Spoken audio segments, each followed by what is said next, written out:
직전에 제3부에 보면은 지금 현재 가장 이슈가 되고 있는 수출 규제에 문재인 정부 들어서 한일 갈등의 첫 보복이라고 볼 수 있겠죠. 일본 측의 이제 수출 규제로 시작된 그런 내용들이 잘 기술이 되어 있습니다. 일본 측에서 본다라고 한다면 수출 규제라고 하는 일종의 보복을 띠게 된 가장 큰 이유, 강제징용 대법원 판결이었는데요.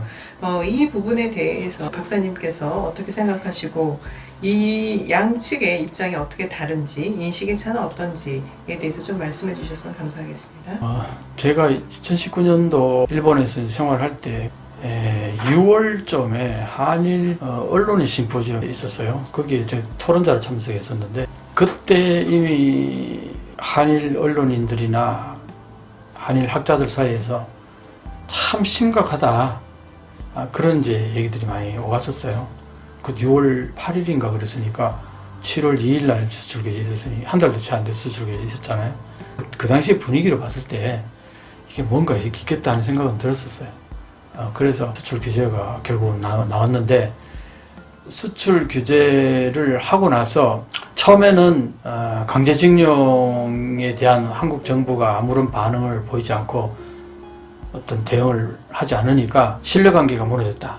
경제적인 신뢰가 있는 국가에게 화이트 국가 그걸 주잖아요. 그걸 격을 내려버렸잖아요. 신뢰관계가 없다는 그 신뢰관계가 없게 된 이유가 강제징용 판결에 대한 한국 정부가 아무런 액션을 취하지 않으니까 수출 규제를 하게 된 직접적인 원인은 강제징용 판결이 있다는 걸 처음에는 거의 명시적으로 얘기했어요. 그러다가 이게 문제가 되니까 WTO에 위배된다. 역사 문제를 경제 문제로 연결시켰으니까 이거는 문제가 된다 해서 그걸 아는 순간 바로 돌리더라고요. 일본 국내에서도. 결국 이게 역사 문제와는 무관하게 수출 규제를 하게 된 동기는 이 수출품을 가지고 한국 정부가 제3의 공산권 내지 어디다가 빼돌리는 거 아니냐 이런 얘기를 해요. 한국에서 그러면 증거를 내놔라. 증거는 절대 안 내놔요. 한국 입장에서 볼 때는 근거 없이 그냥 주장한 거나 마찬가지란 말이에요. 그러니까 한국 입장에서는 열받을 수밖에 없잖아요. 누가 봐도 강제징용 판결에 대해서 불만이 있어가지고 이렇게 수출 규제를 해놓고는 수출 규제한 이유는 다른 데 있다고 얘기를 하는데 다른 데 있는 그 근거는 전혀 제시를 안 한단 말이에요. 그리고 신뢰관계가 무너졌다. 그러니까 한국 정부 입장에서는 지소미아에 대한 문제가 나온 거예요. 한일관계 신뢰가 무너져가지고 수출 규제까지 하는 마당에 군사정보는 고대 그 국가정보인데 그걸 계속 줘야 되느냐? 당연히 문제가 발생될 수 있는 거죠. 아니 너희들은 한국에 대해 신뢰가 없어가지고 지들 물건 파는 것조차도 안 팔겠다 그러는데 우리 고급 정보를 줘야 되냐? 당연히 그게 문제 발생하는 거죠. 그럼 못 주겠다 이렇게 된 거죠. 근데 그 부분에 대해서 얼마든지 그건 난 논리적으로 맞다고 봐요. 책에도 그 보면 그 나오잖아요. 일본의 NHK 특파원 했던 분하고 사토 마사루는 아주 유명한 정치평론가 둘이 대담할 때 한국 정보를 그렇게 나오는 거는 그 전문가라면 누구나 다 예상했던 거다. 근데 그걸 가지고 한국이나 일본에서 지소미아 파괴한 것에 대해서 잘못했다고 막 난리 법석 들었단 말이에요. 나는 그게 문제가 있다고 보는 거예요. 그런 것들이. 제대로 알고 좀 보자 이거예요. 수출 규제는 사와다 마이지신문 기자도 나왔지만 일본 정치가들에게 익명으로 물으면 전부 다 수출 규제는 강제징용 판결 때문에 한 거라고 명백히 얘기한다는 거예요. 거의 100%예요, 사람들이. 근데 아니라고 얘기를 하니까 이게 국가가 할 짓이 아니잖아요. 그런 문제들 때문에 한국 정부가 상당히 강하게 나갔던 거는 나는 잘했다고 보는 거예요, 어떤 의미에서는. 아베 정권이 여러 가지 뻘짓을 하기 시작한 거예요. 그러니까 일본 정부가 계속 실수를 하기 시작한 거예요. 그동안에 중소기업들이 사실상은 제품을 생산해도 대기업이 사주질 않으니까 결국 개발을 계속 못하는 그런 악순환이 있었단 말이에요. 네, 그 중소기업이 개발할 수 있는 그런 소재, 부품, 장비 이런 것들을 일본에서 싼 가격에 더 좋은 제품을 들여올 수 있으니까 한국의 중소기업이 하는 거에 대해서 관심을 안 줬단 말이에요. 그러니까 결국은 중소기업이 발전하지 못했던 건데 일본이 수출 규제를 하면서 이게 문제가 발생한다고 하는 순간 우리 정부와 대기업이 또 중소기업이 힘을 합쳐가지고 우리 소재 부품 장비를 개발하자 이렇게 돼버리니까 한국 입장에서는 천우신조인 거예요. 그래서 나는 그 당시에 NHK 기자하고 그 다음에 아사히신문의 논설위원하고 또 마일리신문의 논설위원 이 세 분을 각각 따로 이제 점심 식사를 하면서 여기에 대해서 토론을 했는데 나는 아베 총리에게 땡큐라고 얘기하고 싶다. 한국이 아베 정부에게 대해서 땡큐라고 얘기할 거다. 아니나 다를까 그 뒤에 그렇게 흘러갔어요. 그만큼 일본의 소위 말하는 우익들, 그 우익들로 인해서 총리직을 오랫동안 했던 아베 이 정치 세력은 한국을 잘 모른다는 얘기예요. 모른다는 건 뭐냐? 모르니까 한국을 혐한하고 폄하하고 한국을 조롱하고 그러니까 한국은 또 그걸 보고서 반발이 드는 건 당연한 거 아니에요. 거기에 대해서 불매운동이 나오는 거고 그 흐름이 너무나 자연스러운 거야. 그 불매운동 하니까 또 일본은 또 뭐라고 저러겠어요. 냄비 건성 얘기를 하면서 한국은 조금 저러다가 말 거라고 그렇게 조롱을 했단 말이에요. 그러니까 한국 입장에서는 젊은 사람 불매운동을 많이 했잖아요. 젊은 사람들 입장에서 그걸 보면서 뚜껑이 열리는 거죠. 그렇게 해서 그게 계속 흘러갔는데 그만큼 일본이 한국을 업신여기고 낮잡아보고 또 인식하고 있고 그럼으로 인해서 발생한 게 수출 규제. 저렇게 바보 같은 짓을 한 정부는 역사 속에 남을 거라고 나는 봐요. 그 정도로 잘못된 정책을 한 게 수출 규제라고.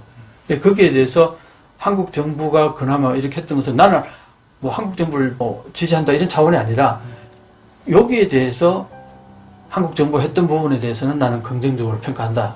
그래서 내가 한 번은 지소미아 문제라 가지고 중앙일보 논설위원하고 점심 식사를 하면서 한 2시간 열띤 토론을 그런 적이 있었어요. 그때 난 지소미아 우리 정부가 카드 쓴 거는 어느 정도 그 흐름상으로 봐서는 가능했던 할 만한 카드였다. 근데 중앙일보 입장이 전혀 아니잖아요. 그거는 바보짓이었다. 카드를 쓴 거는 절대 안 된다. 그건 미국을 화나겠다. 그건 외교적으로 실패했다. 이렇게 다들 보잖아요. 근데 나는 그게 약간 긍정적으로 평가하는 부분이 있어요. 지금 현재 상황은 어떤가요? 지금은 폐기도 아니고 언제든지 수틀리면 폐기할 수 있는 그런 상태로 지금 유지하고 있는 거예요. 그러니까 일본 입장에서 보면은 한국 정부가 완전히 기법한 것도 아니고 그렇다고 해서 그러니까 명분은 챙기고 그냥 왜냐면 아무래도 이게 그러니까 일본과의 관계뿐만 아니라 제가 알고 있기로는 지소미아니까 아마 미국 한미일 이 삼각편대를 잘 유지하기를 원하는데 한국이 지소미아를 일본이랑 파기를 하면 요 밸런스에 깨지니까 거기에 대한 그 틀은 그래도 남겨놓는데 언제든지 그 명분은 일본이 일단은 제기를 했기 때문에 우리는 결국은 뭐냐면은 한미일 공조 지소미아 그 원칙 자체를 한국 정부가 부인하는 거 아니다는 걸 명확히 보여준 거고 그런데 왜 우리가 이걸 폐기하려고 했던 거냐 일본 정부가 잘못하기 때문에 한 거다 그 얘기를 어필한 거죠. 그건 미국한테도 일본 정부 저렇게 하는데 우리가 바보냐 우리도 액션이 있어야 될 거 아니냐 그렇지만 일본이 언제든지 저걸 철회한다든가 수정하게 되면 바로 우리는 지소미아를 복귀할 거다 그 메시지를 던진 거죠. 그리고 또 그 부분에 대해서는 앞으로 평가가 여러 가지 이제 나올 거예요. 또 이런 게 있어요. 그 당시에 트럼프 대통령은 한미일 공조에 아무런 관심이 없었어요. 아메리칸 퍼스트였지. 한미일 공조에 관심이 전혀 없는데 한미일 공조 하는 것 자체도 웃기는 얘기예요. 어떻게 보면. 그리고 또 하나는 트럼프 대통령이 김정은하고 사랑에 빠졌다고 얘기하고 있는데 한미일 공조해가지고 뭘 하겠다는 거예요. 그러니까 그 상황에 봐가지고 지소미아는 얼마든지 그런 카드를 쓸 수 있었던 상황이었어요. 당장 어떤 위협이 있는 것도 아니고 김정은하고 트럼프가 사랑에 빠져가지고 연애 편지를 주고받고 있는 그런 상황이었단 말이에요. 근데 거기에 뭐 일본이 북한에다가 김정은에다가 뭐 미사일을 쏠 거예요. 어떻게 할 거예요? 그럼 중국은 어떻게 할 거예요? 중국을 대상으로 한미일 공조하자고 일본은 생각을 안 했어요. 북한을 얘기한 거지. 그러니까 그 당시에 지소미아를 가지고 한국 정부가 그렇게 그걸로 카드로 활용했던 것은 전략적으로 나는 오히려 긍정적으로 평가하지 그게 잘못된 패착이 아니었다고 나는 보는 겁니다. 그 상황이 그랬어요. 근데 지금 이제 바이든 정부가 들어서고 나서는 한미일 공조를 굉장히 강조하잖아요. 여기에서는 당연히 지소미아나 이런 것들을 미국과 잘 조율하면서 지금 일본이 수출 규제를 아직도 여전히 저러고 있는데 저거는 한일 관계에 여러 가지 문제를 발생시키니까 이 문제는 일본한테 좀 얘기를 해주라. 얘기할 수 있잖아요. 그렇게 해서 그게 뭔가 변형이 된다면은 얼마든지 있으면 원일치로 돌아가서 한미일 공조를 잘 할 수 있는 거죠. 그리고 이제 지금 다시 북한이 이제 하나의 적의 개념으로 정립이 되잖아요. 그러니까 한미일 공조라는 것 자체도 이제 성립이 되는 거고, 그 현재 입장에서는 만약에 지소미아 파괴하겠다 그러면은 그거는 문제가 발생하겠죠. 사실 뭐 정치 아니면 나아가서 국제 정치 자체가 저는 국가 간의 약간 이고의 싸움이라고 보거든요. 그러니까 정치 자체가 사실 뭐가 맞느냐도 굉장히 중요하지만 뭐가 맞게 보이냐로 만드는 게 그냥 저는 정치라고 봐요. 맞는 게 아니어도 사람들한테 그거를 설득시킬 수 있으면 되게 중요하죠. 네. 근데 지금 일본의 이런 전반적인 맥락 자체가 그러니까 일본 그 보수 정권이란 자민당 정권 자체에 그러니까 에고가 만들어낸 절대 챌린지 받으면 안 되고 나의 권위에 도전해서도 안 되고 그러니까 아까 말씀하셨던 그런 한일 간의 어떤 역학관계에 있어서도 그 예전의 역학관계 기반을 둬서 우리한테 챌린지하면 안 돼. 그거를 막기 위해서 뭐든지 하는 과정인 거예요. 그러니까 얘를 어떻게 해서든 눌러. 근데 이게 에고가 아시겠지만 사실 그 정상에 있는 사람들이 무너지는 어떤 과정에 있어서 이게 사실 역으로 작용할 때가 있거든요. 너무 그 뭔가 논리에 맞지 않는 그런 주장들이 계속 이어지고 그걸 또 다시 정당화시키기 위해서 또 다른 논리를 만드는데 그게 계속 연쇄적인 작용을 일으키는 거죠. 그래서 그 말씀해 주신 걸 들으면서 그러니까 물론 정치라는 게 이 에고 간의 싸움이지만 그런 것들이 일정 범위를 벗어나기 시작하면은 이제 정당성을 잃고 점점 파워를 잃게 되는데 그런 면에서 조금 생각을 해볼 필요도 있지 않나. 그러니까 결국 이제 현재 일본이 과거의 생각에서 아직도 빠져나오지 못해가지고 한국을 한참 내려다보고 있다는 거예요. 그게 일본 전체가 그렇다는 게 아니라 현재 일본 정권은 70대 그 자민당 대부분 핵심 멤버들이 60, 70대 그럼 60, 70대 일본의 남성 장로연층은 대부분 한국을 아직도 한참 아래로 내려봐요. 자기들이 그 막 성장하고 활동할 시절에 한국은 정말 형편없었거든요. 그 인상에서 현재 큰 변화가 있다는 것에 대해 다 인식을 못하는 거예요. 그 세력들이 지금 일본의 정권을 그 되게 중요한 코멘트라고 생각하는데, 그러니까 저희가 항상 한일 관계 얘기할 때, 그러니까 일본이라고 그냥 이제 통칭해서 얘기를 하는데, 사실 저는 특히 이런 담론에서는 되게 정확하게 구분을 해서 봐야 돼. 일본 국민이랑 일본, 그러니까 정권이랑 이거는 또 약간 별개의 문제거든요. 일본이 막 잘못했다, 일본이 나쁘다 이거보다는 이제 일본 정권의 그런 액션들에 대해서 이제 다시 한번 말씀해 주신 건 저는 일단 중요하다고 생각을 하고요. 반면에 과거에 되게 집착을 해갖고 그게 이제 혐한으로도 이어지고 이런 수출 규제 이런 걸로도 이어졌는데, 근데 반대로 생각해서 일본인의 입장에서 만약에 생각을 해본다면 그러면 한국도 옛날에 있었던 강제징용이라든지 이런 과거에 너무 집착해갖고 계속 그것 때문에 관계 진전을 막는 거 아니냐 라고 만약에 일본 사람이 이제 만약에 그렇게 얘기한다면은 예를 들어서 몸에 타박상을 입으면 여기 나쁜 피가 있잖아요. 피부가 시커멓게 막 이렇게 그거는 어혈이 들었다 그러잖아요. 그럼 그건 나쁜 피가 있단 말이에요. 그걸 뽑아줘야 돼요. 안 뽑으면 이게 계속 몸에 전체에 돌다가 문제를 일으켜요. 근데 지금 한일 관계는 이 어혈이 들었는데 그 잘못된 피를 아직 뽑지를 않았어요. 듣고 보니까 약간 이런 느낌이 드네요. 일본 정권의 과거에 대한 집착은 자기의 옛날에 있었던 그 영광을 유지하기 위한 거에서 비롯된 거인 반면에 한국 같은 경우에는 그런 영광이 아니라 그러니까 잘못된 어떤 것들을 다시 바로잡고 뭔가 나아가고 싶은 그런 거에 있어서의 차이라는 말씀. 그렇죠. 그러니까 결국은 그 상처에 대해서 일본은 우리 이런 얘기 많이 하잖아요. 맞은 사람을 기억하는데 때린 사람을 쉽게. 그 맞은 사람 지금 상처가 있어요. 이걸 어떻게 치료를 해야 되는데 왜 학폭 요즘 많이 나오잖아요. 때린 사람 까맣게 있고는 학폭은 10년 지나고 15년 지났는데도 그 자기를 때렸던 사람이 TV에 나와서 활발하게 활동하는 거 보면은 손발이 떨린다. 그만큼 피해자는 그걸 치료해줘야 돼. 그러면 치료하는 가장 좋은 방법이 뭔지 알아요? 그 사람이 피해자 앞에 가가지고 무릎 꿇고 사죄를 하는 순간 깨끗이 사라져요. 그 사람들 하는 얘기가 돈도 필요 없다. 나 앞에 와서 제대로 사죄하면 하라는 거예요. 그게 심리적으로 그렇대요. 그게 프로이드가 유명한 이유가 뭔지 알아요?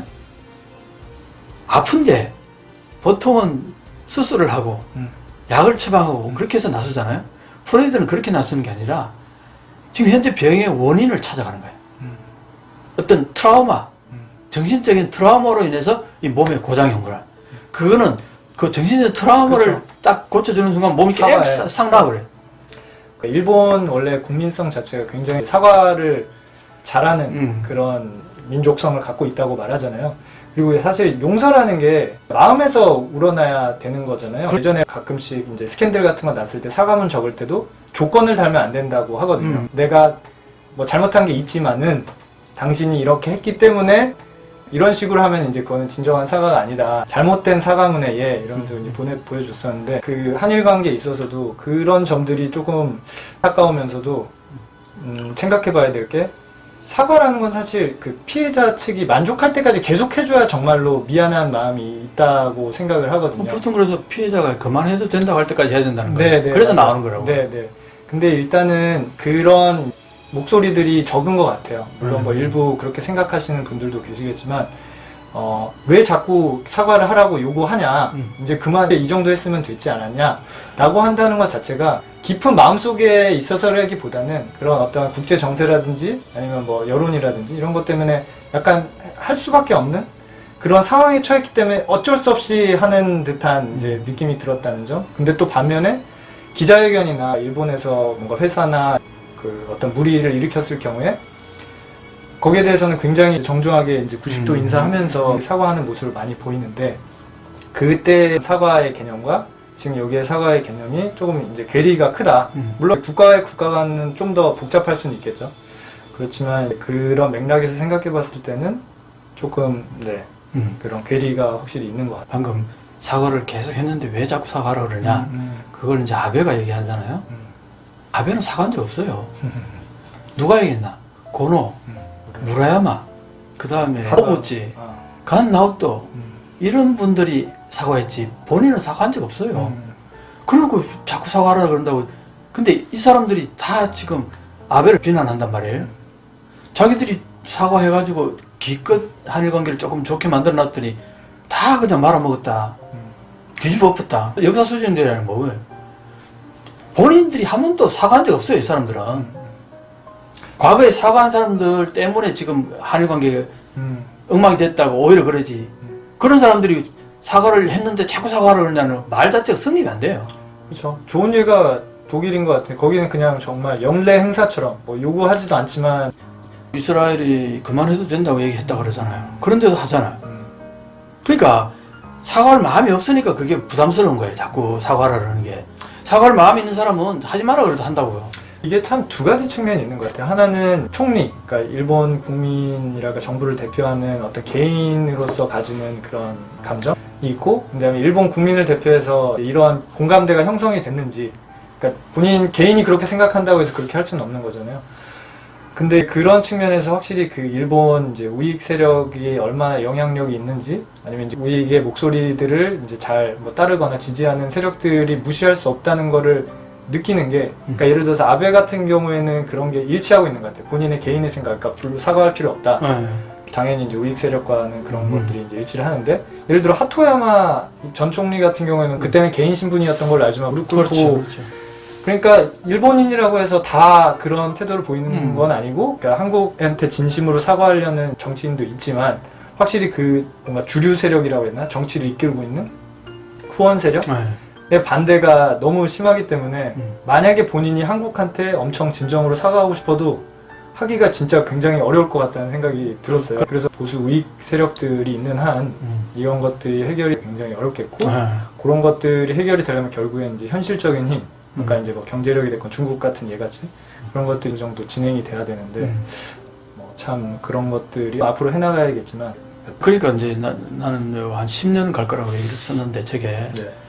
지금 이런 상황이기 때문에 이게 어느 순간에 한 정권이 바뀌어가지고 리더가 바뀐다고 해서 금방 이렇게 타결될 성질이 아니라고 얘기를 하는 거예요. 그래서 결국은 일본이 계속 어려워지는데 한국은 계속 좋아진다. 그래서 명백하게 한국의 상황이 일본보다 낫다는 인식이 들잖아요. 그 순간부터 일본에서 지금도 벌써 그런 얘기가 나와요. 일본에서 예를 들어서 코로나19 같은 경우 주사기를 한국한테 사죄하고 빨리 좀 보내달라고 해야 되는 게 아니라 이런 얘기가 나온단 말이에요. 그전 같으면 어림도는 얘기라고. 결국 뭐냐, 일본이 필요하다고 느끼는 거예요. 계속 한국이. 한국이 그걸 무시했을 경우에 일본은 어마어마한 데미지를 받는다는 그런 상황이 형성이 돼야지 이 역사 문제도 깔끔하게 해결되는 거지. 그러니까 이게 어려운 거라고 지금. 앞으로 뭐 얼마나 더 가야지 진짜 한국이 명백하게 위고 일본이 명백하게 아래라는 게 뚜렷하게 모든 국민이 인식할 정도 돼야지 지금 승리가 된다 그러면 이 시간이 꽤 걸릴 거라고 보는 거거든요. 네. 그래서 예전에 그런 얘기도 가끔 하고 그랬었는데, 일본과 아까 이제 잠깐 예로 들었던 독일의 차이는, 전쟁이 끝난 후에 독일이 분단을 됐었고, 일본 같은 경우에 패전 국가인 일본이 아니라 한국이 이제 분단이 됐었잖아요. 그러면서 독일은 본인들이 분단이 됐기 때문에 주변 국가들의 눈치라든지 지지를 많이 받았어야 했던 반면에, 한국 같은 경우 오히려 반대로 한국이 이제 중국이라든지 일본이라든지 미국이라든지 러시아 등의 어떤 지원을 받아야 되는, 그러니까 역인 상황이니까 일본 입장에서는 아까 그러니까 우리가 잘해줘야 되는 명분이 더 없었던 거죠. 그래서 그런 것들이 두 국가 간의 어떤 자세의 차이를 만들지 않았나라고 생각을 하고, 반대로 생각했을 때는 독일 같은 경우에는 굳이 더 하지 않아도 됨에도 아무런 외부적인 그런 압박이 많이 사라진 상태에서도 그걸 계속 한다는 거에 있어서 진짜 대단하다는 생각이 역으로 좀 들기도 해요. 그러니까 그냥 우리가 개인의 레벨을 놓고 봐도 굳이 우리가 하지 않아도 될 것들을 하지 않는 사람들이 굉장히 많잖아요. 그러니까 친절을 베풀어도 되는데 굳이 내가 안 해도 되면은 안 베풀잖아요. 그럼에도 불구하고 하는 사람들이 대단한 것처럼, 예. 그러니까 한 발짝 물러서서 봤을 때 일본이 하는 것은 굉장히 진짜 현실적인 계산에 의해서 하는 거다라는 생각이 다시 한번 드네요. 그러니까 네. 내가 프랑스 독일 분들하고 그런 얘기를 한 적이 있어요. 사실 독일이 역사 사죄를 처음부터 그렇게 잘했느냐? 전혀 아니라는 거예요. 거기도 엄청나게 프레셔를 받고 해서 결국은 그렇게 됐다.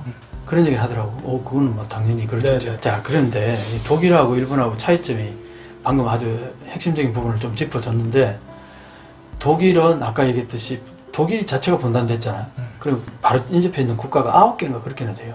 근데 거기 다 영국, 그 다음에 프랑스, 소련까지도 있고, 주변의 국가들이 꽤 힘 있는 국가들이 그렇죠. 압력을 가할 수 있는 소련, 미국, 프랑스, 영국, 다 그 국가들이 독일에 압력을 넣을 수 있었다고. 그러니까 독일은 살기 위해서 역사 반성을 하지 않을 수가 없었다는 그 하나. 그렇죠. 또 하나, 나치 당이 사라졌잖아요. 그 나치 악독한 행동을 했던 그 주체가 사라져버렸어요. 물론 나치를 투표에 의해서 뽑았던 독일 국민들이 사실은 주체일 수도 있는데, 그렇긴 하지만 어쨌든 죄를 저질렀던 핵심 주체가 사라져버린 거예요. 히틀러는 어때요? 자살했죠? 그 다음에 그 당은 완전히 그냥 사라져버렸잖아요. 그러니까 이 사라진 이 대상을 마음껏 욕하고 비난할 수 있었어요, 독일 국민들은. 그러니까 얘들한테 모든 그 잘못을 뒤집어 씌우고 만세할 수 있었단 말이에요. 네, 그렇죠. 근데 일본은 어떠냐? 그렇죠. 핵심 멤버였던 천황이 그대로 지금 살아있는 거예요. 그 제도 그대로 있고. 그러니까 천황을 단절해야 되는, 천황을 단절을 못하니까 그 밑에 있는 사람들은 만세를 부르고 있는 거예요. 가장 핵심적인 책임자가 천황인데 천황을 단절 안 하니까 우리한테 단절하겠어? 이런 분위기가 있는 거죠. 그러니까 그것도 엄청나게 커요. 그 다음에 또 실제로 그 사람들이 냉전하고 또 한국 전쟁을 위해서 경제적으로 엄청나게 한마디로 천우신조라고 그러잖아요. 이 두 가지가 하늘이 도운 거예요. 군국주의 세력들, 단죄를 받아야 될 세력들이 단죄를 받지 않을 수 있는 천우신조가 냉전과 한국 전쟁을 위해서 떼돈을 벌게 되는 거예요. 이 두 가지 사건으로 인해 가지고 자기들이 단죄를 받지 않고 그대로 일본 현실 사회에서 영향력을 발휘할 수 있는 그 위치를 그대로 확보하게 돼버린 거예요. 그런데 그 당시 냉전 때는 미국이 엄청나게 도와줬어요, 일본을. 그 당시에 이 일본에 피해를 입었던 국가가, 독일은 그 주변 많은 국가들이 프레셔를 가했는데 일본은 누가 프레셔를 가했느냐? 가한 국가가 없어요. 한반도도 완전히 분단돼가 뭐 자기 밥 벌어먹기 자기 바빴고, 중국도 마찬가지였어요. 그러니까 일본에 대해서 단죄를 하고 손가락질하고 너 잘못 반성해 하고 할 국가가 주변에 정치 세력이 없었던 거예요. 그래서 아까 맨 처음에 말씀해 주셨던 그게 이 자민당 정권으로 이어진다고 봐요. 그러니까 일본의 패배 이후에 이제 정권을 잡았는데 한국 전쟁이 일어남으로써 경제는 부흥을 하고, 거기에 있어서 자민당은 그 경제 부흥의 어떤 효과를 얻으면서 패전 이후에 소위 저희들이 전범들이라고 얘기하는 그 사람들이 포함된 그 당이 계속해서 지지를 받게 되고 네. 거기에 대한 어떤 뭐 사과라든지 사죄라든지 반성이라든지 이런 것들이 없는 상태에서 계속해서 그 집권을 할 수 있었고 그렇기 때문에 국민들은 거기에 대해서 별로 반항이라든지 뭐 잘하고 있으니까 경제적으로 그래서 일본 국민들의 어떤 그 정치에 있어서의 소극성 그러니까 그냥 잘하고 있으니까 계속 그러니까 그것들이 계속 이어진다고 보고 있고 거기서 뭐 정치적인 측면이라든지 경제적인 측면에 있어서라든지 역동성이 많이 사라진 반면에 한국 같은 경우에는 군사적 정통성이 없는 정권에 대한 반발 그런 것들을 이제 민주화 운동을 통해서 정복이랄까 새로운 민주화 정권을 세우고 그런 거에 대한 국민들의 굉장한 주체성, 적극성 이런 것들이 뭐 단순히 정치뿐만 아니라 경제라든지 이런 데 굉장히 이어지게 되고 단초가 되지 않을까. 일본이 독일과 완전히 달랐던 그런 점 거기에 한국도 엄청난 변화가 생긴 거예요. 그러니까 이게 두 개가 연결되면서 한일 관계가 이렇게 어려워진 거예요. 또 하나는 예를 들면은 식민지 받았던 국가가 식민지 했던 국가보다 이 삶의 질이 더 높아지는 경우가 거의 없어요. 있다면은 아일랜드, 그 다음에 미국도 그쵸. 옛날에, 네, 한국. 그 다음에 또 어디가 있나, 그 다음에 한국인가 뭐 그런데 한국이 그런 케이스 중에 대표적인 케이스가 된 거예요. 그러니까 이게 일본 입장에서 보면은 국제 정세가 본인들에게 되게 불리하게 흘러갔다. 정치라는 게 그런 것 같아요. 제일 어려운 게 현재 상황을 잘 반영은 하되 그거를 본인들이 이제 프레이밍 할 수 있는 범위 안에서 해서 다수의 동의를 받아야 본인들의 파워도 유지하고 이 본인들이 생각하는 방식으로 이제 진행을 할 수가 있는데 이게 항상 틀어지는 게 약간 억지라고 해야 되나요?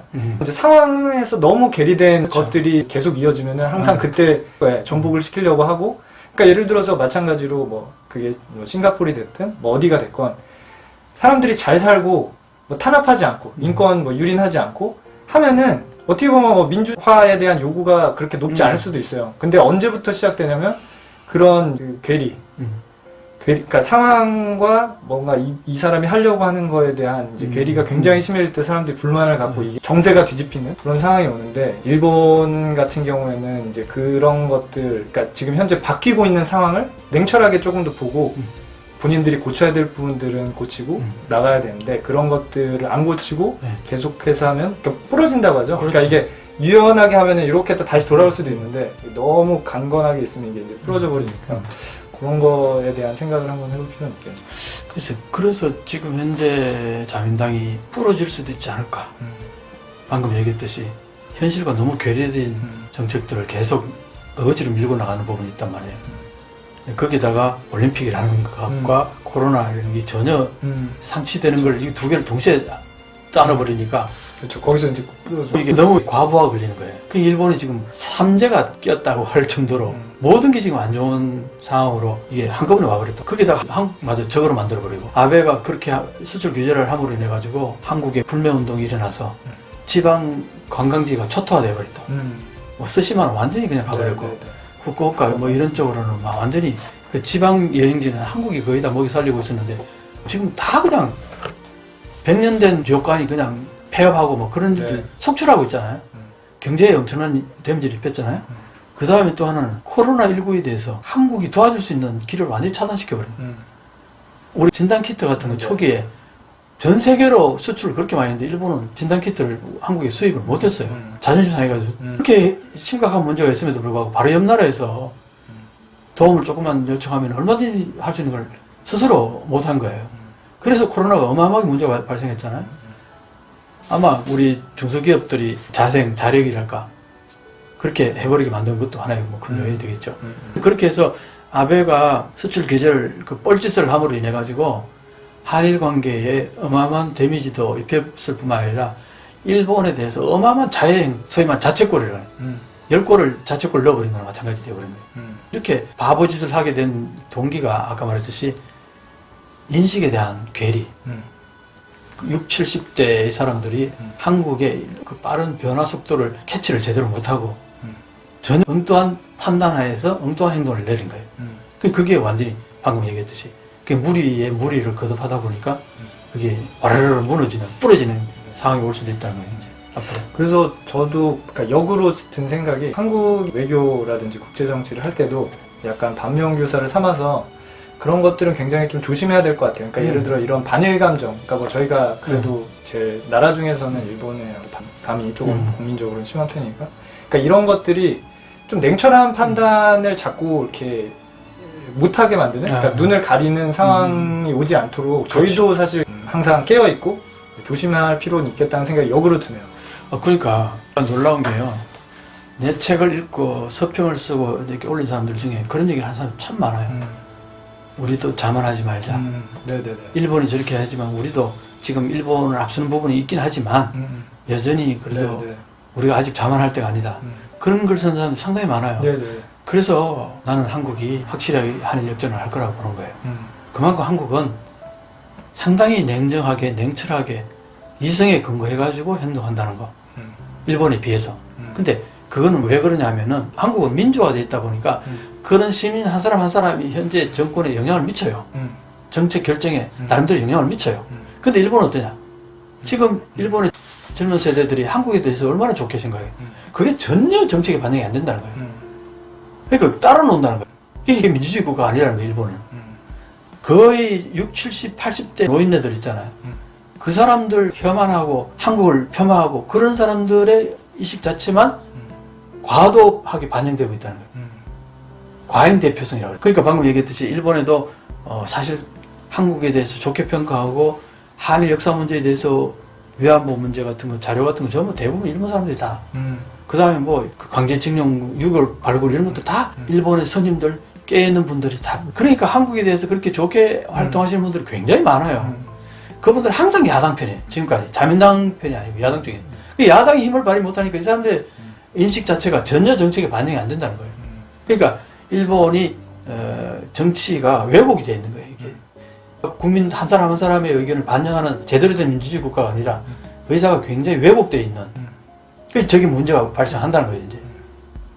그래서 뭐 내 책에도 일본은 의사민주주의라는 얘기를 쓰는. 그건 뭐 전문가들 사이에서는 다 인정하는 거예요. 일본은 언제 제대로 한번 자기들 손으로 데모를 한번 한 적이 있냐, 아니면 뭐 혁명을 한번 한 적이 있어요. 전 세계가 대부분 다 혁명을 했어요. 중국도 혁명을 해서 저렇게, 한국도 혁명에 가까운 변화들이, 북한도 그렇고 다 그렇다고요. 프랑스도, 영국도, 미국도. 근데 유일하게 지금도 일본은 뭐라 그러지? 천황이 무슨 뭐 2000년 뭐 정통성을 유지하고 있다. 그러니까 이게 변화가 없는 거예요. 그렇죠.